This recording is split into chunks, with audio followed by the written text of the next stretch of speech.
somebody very important to me in those years was Wolf Yunin, who was a writer for the Forward, and he had a Yiddish folklore column.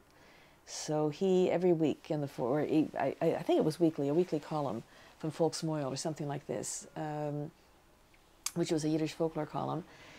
And he took me under his wing, and in a sense, because very shortly after I met Max Weinreich, he died, but once I was in New York, Wolf was the one who got me the Yiddish typewriter. Wolf was the one that read the obituaries in the Yiddish Forward to see which Yiddish writers had died, and we would visit the widows so that I could buy the books to create my own Yiddish library. And so the Yiddish library that I have, which is a very good Yiddish library, I have from the, if you will, the estate of Yiddish writers who died, and I bought them from their widows, believe it or not. That's my Yiddish library. And that was thanks to Wolf. And so I can't tell you how many apartments in the Bronx I visited, and how many widows I visited. And I have some really wonderful, very, very wonderful books.